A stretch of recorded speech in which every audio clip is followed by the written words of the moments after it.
denuncian la persecución del régimen de Nicolás Maduro contra los médicos que exponen la crisis de Venezuela ante la misión de la ONU. Varias ONG del país aseguraron que en los últimos días la dictadura chavista aumentó el hostigamiento contra los profesionales que exponen sin vueltas la situación del sector sanitario. Los médicos venezolanos quedaron en la mira del régimen de Nicolás Maduro por haber tratado de alertar a la misión de la ONU, actualmente de visita en el país, sobre la grave escasez de equipos y medicamentos en los hospitales, según varias ONG.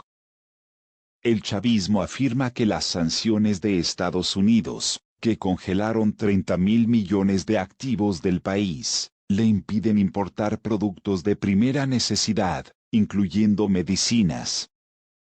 Esta mañana sacaron a la fuerza a la presidenta de la Escuela de Medicina del Hospital de Maracay al oeste de Caracas, y desde entonces no sabemos dónde se encuentra.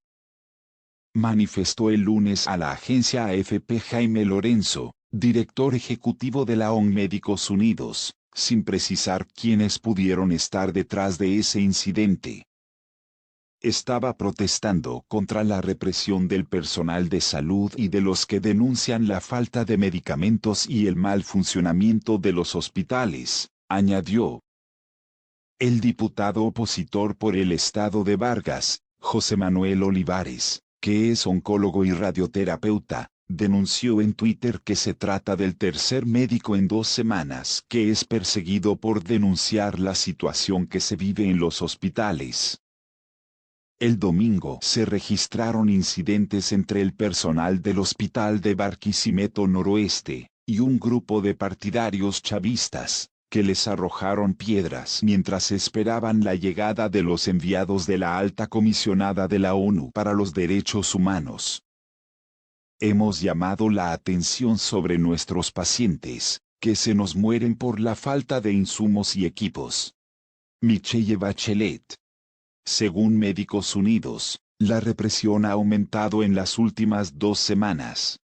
Los médicos han sido detenidos sin ninguna justificación, acusó Lorenzo. Mi madre me llora el sábado. Un joven médico del estado de Carabobo al suroeste de Caracas, Ronnie Villasmil, anunció su salida del país a través de Twitter tras ser convocado por la policía por haber contactado a la misión. Hoy he tenido que huir como un delincuente. Hoy mi madre me llora. El médico dijo que su casa fue allanada y que el objetivo era privarlo de su libertad. Mi único delito fue mostrarle al mundo la situación precaria en que se vive en los hospitales de Carabobo a la Comisión ONU, escribió. La misión de la ONU, compuesta por 5 personas que se abstienen de todo contacto con la prensa, está en Venezuela en una misión técnica preliminar para preparar una posible visita de la chilena Michelle Bachelet.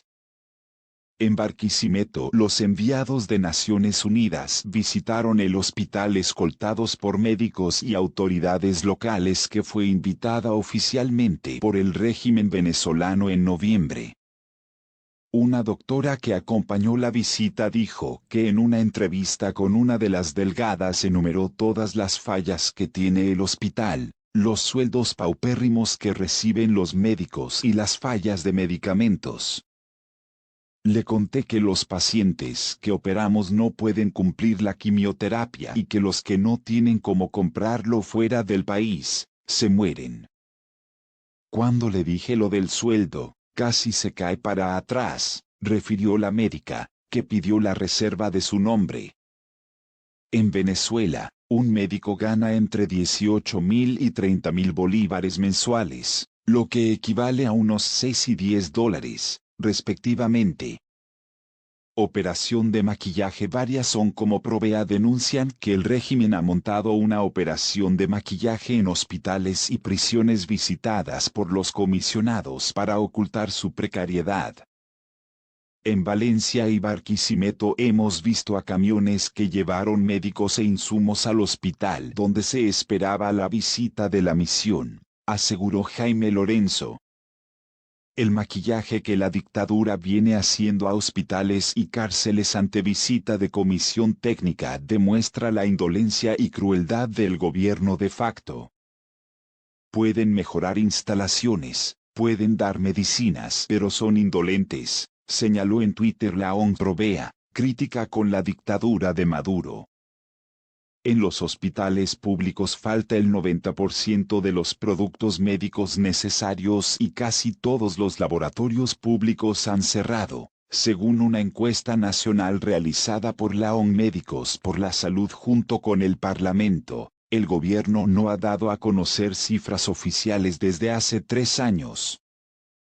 Según la Federación Venezolana de Médicos, 22.800 médicos han optado por el exilio en los últimos años, la única institución controlada por la oposición. La situación se ve agravada además por la salida de muchos médicos. Un total de 3,4 millones de venezolanos abandonaron el país, incluyendo 2,7 millones desde 2015, según el Alto Comisionado de las Naciones Unidas para los Refugiados. El apagón del 7 de marzo, que dejó al país en la oscuridad durante casi una semana, agravó aún más la situación. Para nosotros las cifras son mayores, consideró Lorenzo. O sea, el gobierno utilizó el terrible deterioro del servicio eléctrico con la operación política del terror. Yo no tengo ninguna duda de que eso fue utilizado por el mismo Estado para controlar las manifestaciones, las movilizaciones, que se están adelantando a nivel nacional. Porque la gente está hastiada. ¿Cuál es la situación en la que se encuentran los zulianos? Verdaderamente dramática, y la de Venezuela, en general. Porque nunca en su vida habíamos tenido más de 100 horas continua de un apagón. Y que refleja algo que venía acumulándose producto de la desinversión que venía avisándose permanentemente por parte de extrabajadores de Enelven, del deterioro de la prestación del servicio. Pero yo creo que más allá del detalle técnico que todo el mundo lo maneja y lo conoce, hay que analizar muy bien los entretelones de lo que sucedió en esos 5 días. Que todavía tiene sus secuelas, ojo.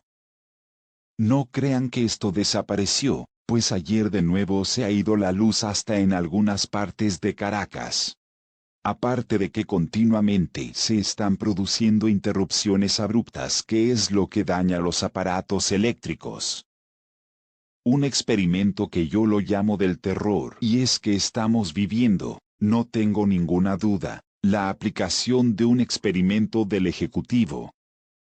Es decir, donde el poder lo ejerce y lo abusa, para decir, yo te puedo apagar la luz cuando me da la gana y, sobre todo, conocer cuál sería la reacción de la ciudadanía al verse paralizada. Porque todo se paralizó durante estos 5 días. Porque con la caída del servicio eléctrico, bueno, se cayeron todas las comunicaciones. En el caso del estado Zulia, en particular, bueno, hubo saqueos.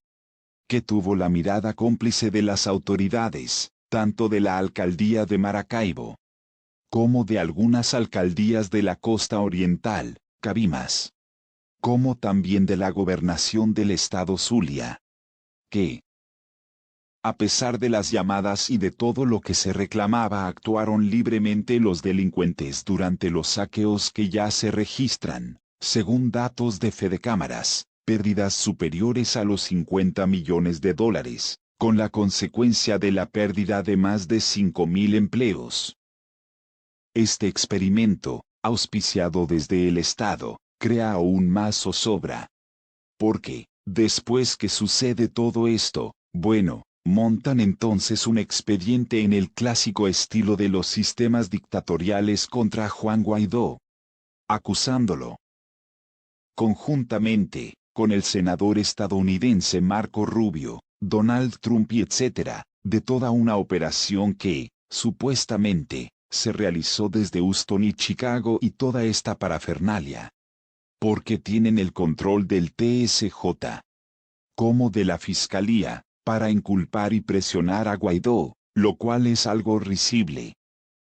Porque el sistema eléctrico, recordemos, ha sido hasta objeto de caricaturas internacionales. Pues cada vez que se cae, sucede que se culpa a un samuro, una iguana o de un rabipelado.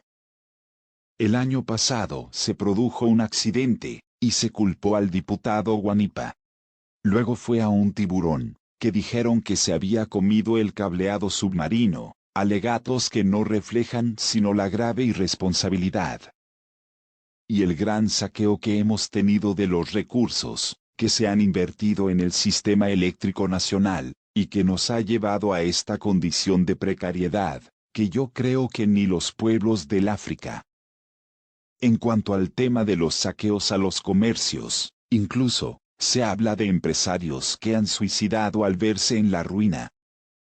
En ese sentido, ¿no cree usted que habría que crear un fondo de dinero para indemnizar a estos comerciantes?